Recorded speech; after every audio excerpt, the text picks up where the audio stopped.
Dark Shadows. I love doing the show, but my gosh, it's a long time ago.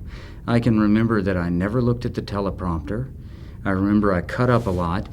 A lot of people thought that I was Dan's kind of pet. In fact, I think Dan said that to me at one point. That's because he used to let me get away with a lot. I used to ad-lib and, and kid around and have fun with it. Most people didn't. Most people, it was so serious.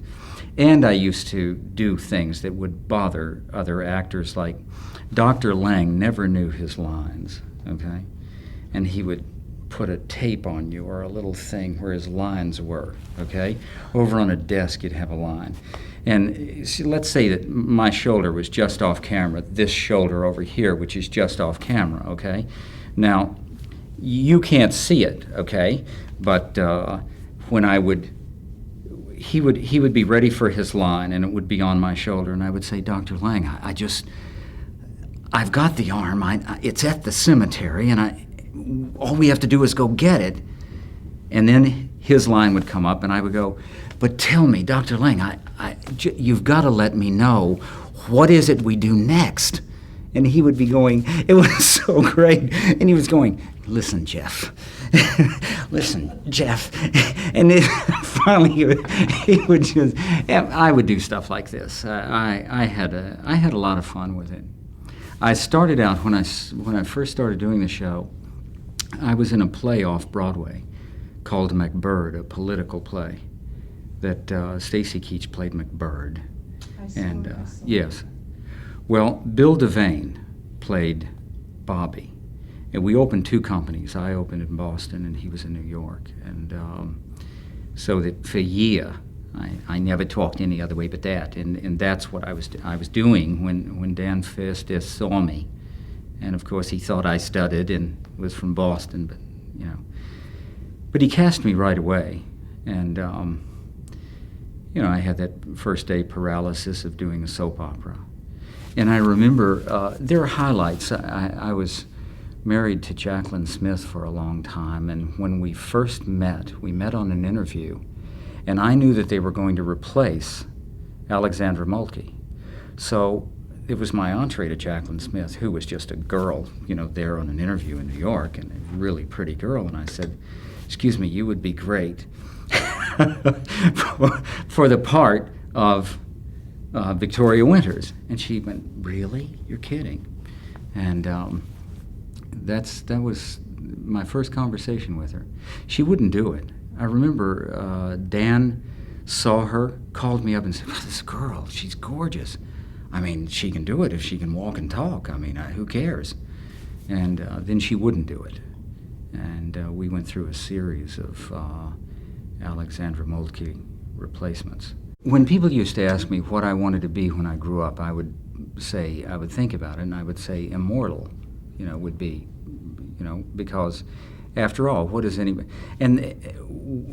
would anyone like to be? They'd like to live forever, and Dark Shadows was about that, if you think about it. It deals with the idea that the central theme was that you lived forever, which we would all like to do.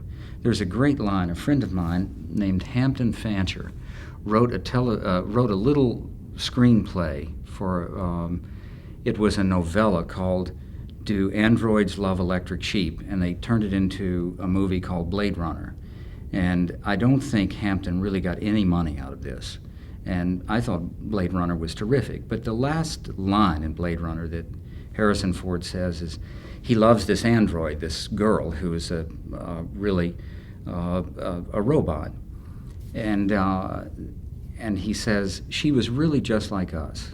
All she wanted to know was where she came from and how long she had, okay? Which is really the central thing in our lives. We think about, gee, when's my time coming? And I wish it weren't. And where we came from, so that you drifted back in time to people's other lives. Recently, a fortune teller.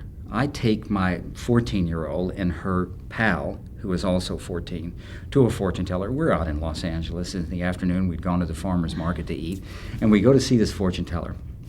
And now, the little girl's father had died about 3 months, been dead about 3 months. He died at 41 years old, just keeled over. And we get into the fortune teller, And the fortune teller looks at my daughter, and she's going, "You're going to marry rich." The old stuff. Your daddy's good looking. But she gets to the little girl, picks up her hand, and says, "You've had a death in your family very recently." And you wonder how the little girl, of course, flew into tears, and you think, how can people know that? How can they tell the future? How can somebody, be psychic? All of these things are eminently fascinating to people. So Dark Shadows was about all of that. And we'd still be on if we hadn't run out of things for Barnabas to bite. I mean, if you think about it. Dan actually, at the end, he was going to bite tables. And no, I mean, there was, the show, we just ran out of story, and then began to repeat ourselves. And that was kind of tough. But it was great fun to do. If the show is off and nobody sees it, then how are they going to follow it? But somewhere, somehow, Dark Shadows has managed to stay on.